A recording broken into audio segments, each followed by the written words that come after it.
It began as a routine royal engagement, or so the palace wanted everyone to believe. But behind the polished smiles and carefully scripted appearances, whispers of an extraordinary decision were already spreading through royal circles. A title that had once symbolized a new chapter for the monarchy was suddenly at the center of a storm. And according to insiders, King Charles had finally reached a breaking point. Before we go deeper into what this really means for the royal family, make sure to subscribe so you don't miss a single update. For years, the palace had tried to treat the Sussex problem like a wound that could be hidden beneath silk and ceremony.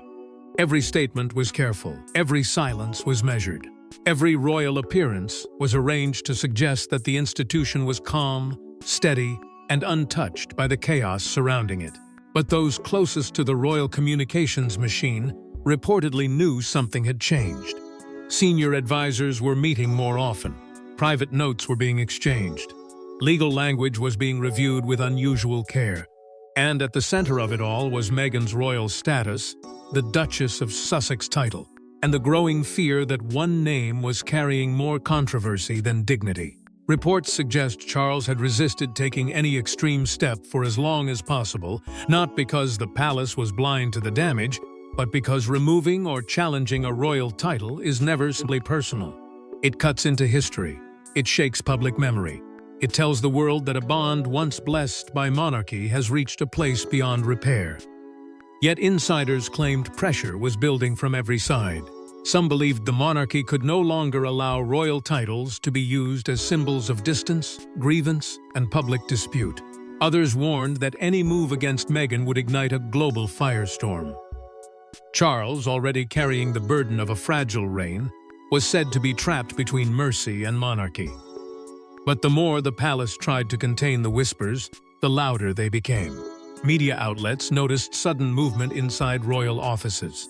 Commentators began asking why certain phrases had changed, why certain references had softened, why old tensions suddenly felt fresh again. And then came the most dangerous question of all.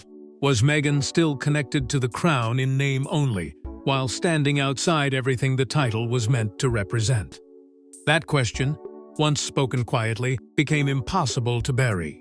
Because inside the monarchy, titles are not ornaments, they are promises. And when a promise is believed to have been broken, the crown eventually answers.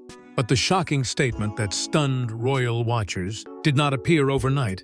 It was the result of years of growing conflict behind palace walls. What made the rumors so explosive was the extraordinary journey that came before them. Once celebrated as a modern royal success story, Meghan's rise had been welcomed with global excitement. Yet, what followed would transform hope into controversy and admiration into division. When Meghan first entered royal life, many saw her as a symbol of change, a fresh voice stepping into one of the oldest institutions in the world. Her arrival carried the promise of something new, something warmer, something that could make the monarchy feel closer to a modern audience. The wedding, the cheers, the international attention, and the early public appearances all seemed to suggest that the royal family had opened a new door. But behind that door, according to repeated reports, the pressure was building faster than anyone outside the palace understood. The same spotlight that had lifted Meghan into global fascination also sharpened every mistake, every disagreement, and every silence. What began as excitement slowly became scrutiny. Palace staff were said to be struggling with changing expectations. Senior aides reportedly worried about clashes over protocol, privacy, and control. And as each rumor surfaced, the fairy tale image began to crack. Harry beside Meghan with a fierce loyalty that many admired, but inside royal circles, that loyalty reportedly became part of a deeper fracture. The couple's departure from royal duties did not simply create a family argument. It created an institutional crisis. For the monarchy, it raised a painful question. How could someone step away from the work while still carrying the weight of royal identity? That question became even sharper after public interviews, media projects, and repeated claims about life behind palace walls. Every revelation seemed to widen the distance. Every headline reopened old wounds. Supporters saw Meghan as a woman fighting for her voice, while critics saw a royal title being carried into battles against the very family that granted it. Over time, trust reportedly weakened until even ordinary gestures were viewed with suspicion. Invitations, statements, seating plans, security questions, and family milestones all became loaded with hidden meaning. Nothing felt simple anymore.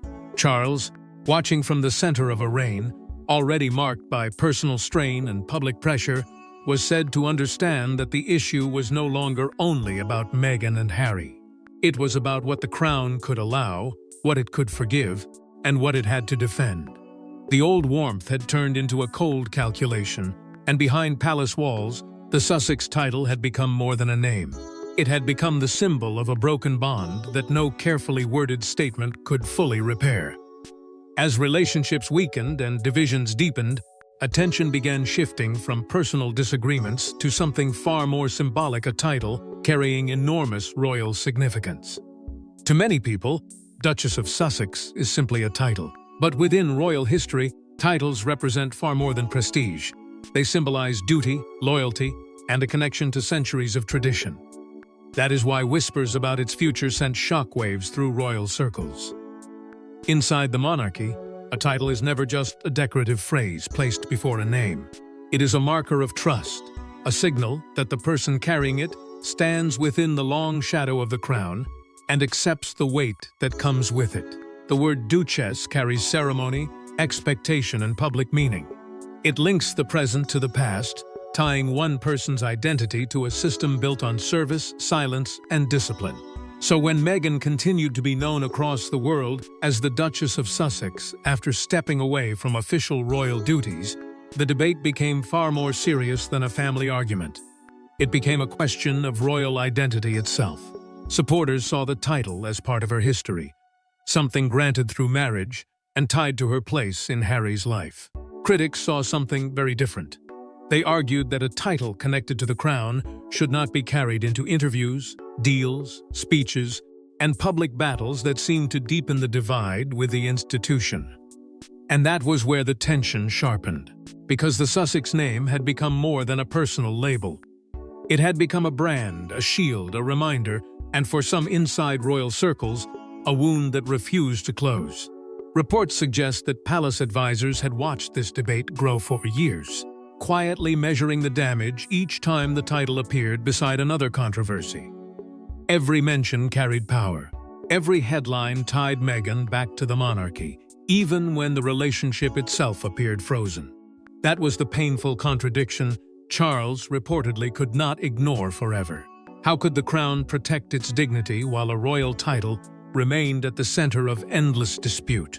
How could the palace demand loyalty from working royals while allowing public distance to exist beside royal status? These questions did not have easy answers, and that made them dangerous. Removing or challenging a title would not simply change Meghan's public name. It would send a message through every palace corridor, every royal household, and every future generation, watching the rules being tested. It would declare that honors are tied to duty, and that even the most famous titles are not beyond consequence. Yet doing nothing carried its own risk. Silence could be read as weakness. Patience could be seen as surrender. And in a monarchy built on symbols, symbols can become battlegrounds. By the time whispers about the Duchess of Sussex title reached a fever pitch, the issue was no longer only about Meghan. It was about whether the crown still had the strength to defend the meaning of its own language. Yet, the title itself was only part of the story, because behind the scenes a dramatic confrontation was reportedly taking shape. Every royal reign faces defining moments. According to palace whispers, King Charles now found himself facing one of the most difficult choices of his reign. Torn between family loyalty and institutional responsibility, he reportedly confronted a decision that could alter royal history. For Charles, the Meghan question was never only about anger, embarrassment, or old wounds. It was about the image of the crown at a time when every weakness was being studied, every hesitation was being judged, and every family dispute threatened to become a national conversation. Reports claim senior advisors had begun warning that the monarchy could not live forever in a state of uneasy silence. The Sussex title, once granted in joy, had become attached to arguments the palace could no longer fully control. And as public debate grew harsher, Charles was said to face pressure from those who believed the institution needed a sharper line, a colder boundary, a decision that would prove royal privilege still carried royal responsibility. Some senior voices allegedly favored stronger action, not because they wanted public revenge, but because they feared the slow erosion of authority. In their view, every unanswered accusation, every new headline, and every use of royal status outside official duty made the crown appear trapped by its own mercy. Yet Charles was not simply a king reviewing a file. He was a father. He was a grandfather. He was a man carrying memories of a son who had once walked beside him inside the heart of the monarchy, before that bond became strained by distance, interviews, and disappointment. That emotional weight reportedly made the decision agonizing. To act could deepen the family fracture. To remain silent could weaken the institution his mother had spent 70 years protecting. And so the discussions behind closed doors became more intense. Advisors examined wording. Royal watchers sensed movement. Insiders whispered that the final language had to be powerful without appearing cruel, firm without sounding reckless, historic without looking personal. Charles reportedly understood that whatever came next would not stay inside palace walls. It would travel across the world, ignite fierce debate, and force everyone to choose a side. But the deeper issue was the future. What example would be left for William, Catherine, George, Charlotte, and Louis? What message would be sent to future royals about titles, duty, and consequence? The king's final decision, according to those familiar with the mood, began forming in that uneasy space between blood and crown. It was not described as a sudden strike.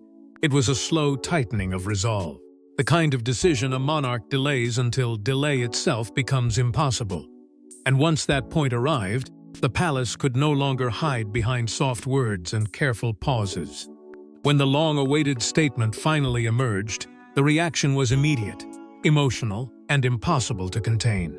Then came the moment royal observers had been anticipating and fearing. A statement linked to Meghan's Sussex title exploded across headlines, triggering a wave of speculation, celebration, criticism, and disbelief. For many, it felt like the end of an era. The language, according to circulating accounts, was controlled but unmistakably severe, the kind of royal wording that does not need to shout because its silence carries enough force. Almost instantly, the debate broke open.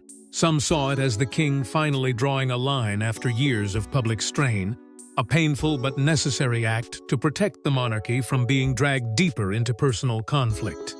Others saw it as a brutal escalation, a move that risked turning family distance into permanent exile. But whatever side people took, one thing became clear. The Sussex title had become the lightning rod for every unresolved wound between Harry, Meghan, and the crown. Supporters argued that Meghan had already paid a heavy price for entering an unforgiving institution, and that stripping away royal identity would only prove how cold the palace could become when challenged.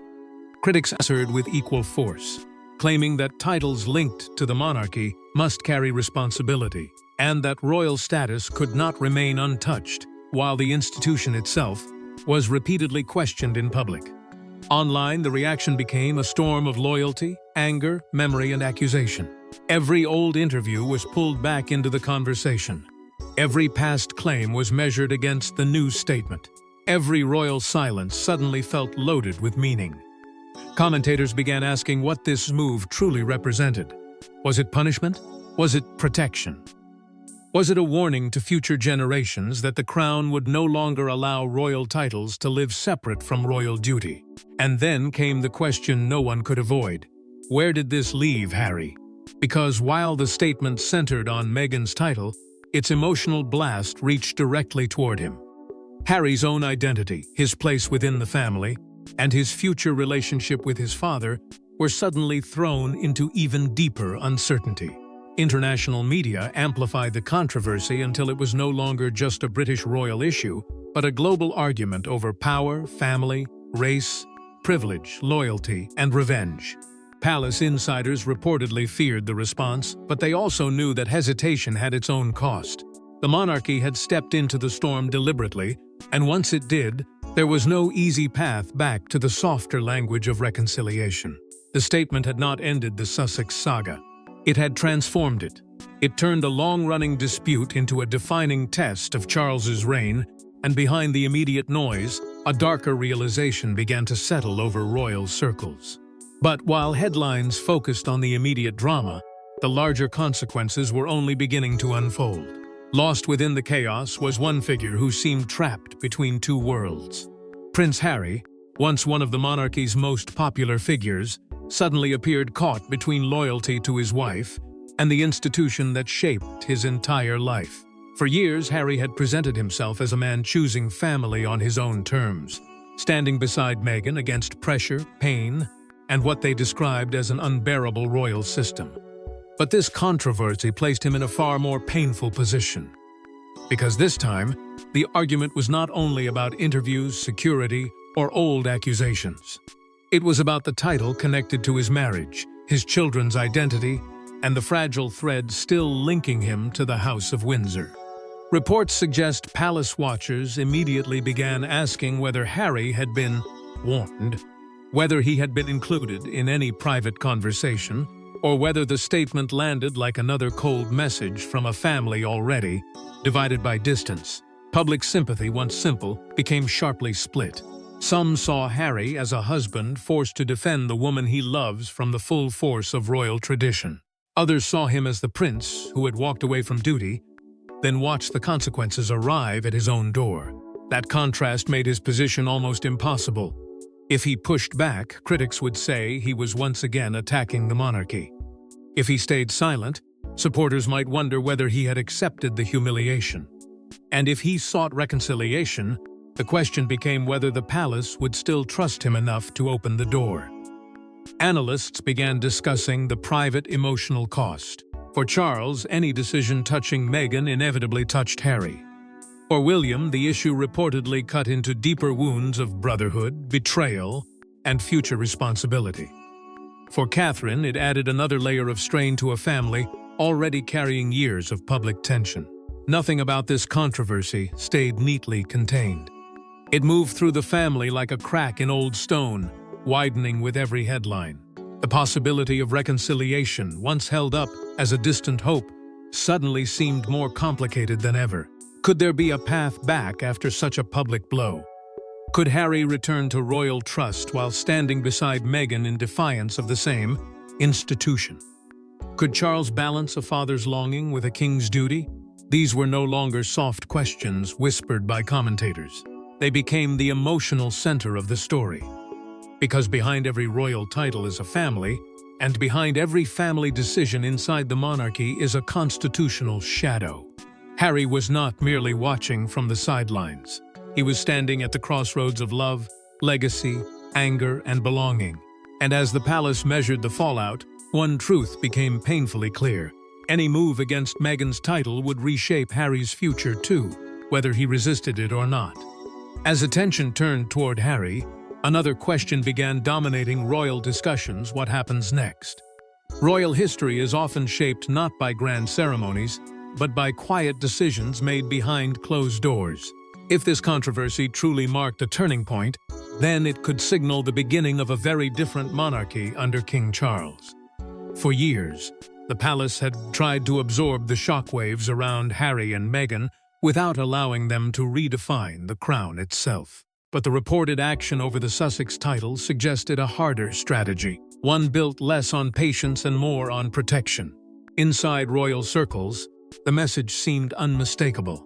The future monarchy would belong to those who served, stayed, and carried the burden without turning royal identity into a battlefield. That shift placed William and Catherine even more firmly at the center of the coming era. Their role was no longer simply to represent continuity. It was to become the living contrast to everything the Sussex crisis had exposed: duty against rebellion, stability against spectacle, silence against endless explanation, public service against personal grievance. Reports suggest that senior advisors began framing the future around a smaller, sharper royal structure, where every title, every appearance, and every privilege would need to justify itself before the public. In that kind of monarchy, symbols could not be loose. Titles could not float freely outside responsibility. Even family connections could not be allowed to weaken public confidence. That was the deeper force behind the controversy. It was not only about Meghan losing status or Charles drawing a line. It was about rebuilding the rules before the next generation inherited the pressure. George, Charlotte, and Louis would one day grow up inside a world where royal life is watched, judged, and challenged more fiercely than ever before. The palace knew that if old titles could become tools of conflict, then future titles had to be guarded with colder discipline. Observers debated whether this was a temporary reaction or a permanent change. But the tone around the monarchy appeared to harden. The age of soft ambiguity seemed to be fading. The crown was beginning to act like an institution preparing for survival, not popularity. And that survival depended on a painful idea. Family feeling could no longer be allowed to outrank royal duty. Charles, who had spent much of his life waiting to lead, now faced the reality that leadership sometimes means choosing the institution over personal comfort. For William and Catherine, the controversy became another reminder that their future reign would be built not only on ceremony, but on restraint, discipline, and the careful control of royal meaning. The Sussex title had exposed a weakness in the old arrangement. The response suggested that weakness would not be allowed to grow. A new royal order was forming, one where loyalty would be measured not by birth or marriage alone, but by service, trust, and silence under pressure. Yet beneath every royal decision lies a deeper lesson about power, legacy, and the price of preserving a centuries-old institution. Long after headlines fade and controversies disappear, history tends to remember one thing above all else: legacy. And according to those watching closely, that may be exactly what King Charles was thinking about when this extraordinary chapter unfolded. For Charles, the storm around Meghan Sussex title was never just a passing scandal. It became a test of what his reign would stand for when family pain collided with royal responsibility. He had inherited a monarchy shaped by his mother's discipline, protected by decades of restraint, and watched by a public that wanted both tradition and honesty. That made every decision heavier. If he moved too harshly, critics would accuse him of cruelty. If he waited too long, others would say the crown had lost control of its own meaning. In that narrow space, legacy became the only compass. Reports suggest Charles wanted stability, not revenge, continuity, not chaos.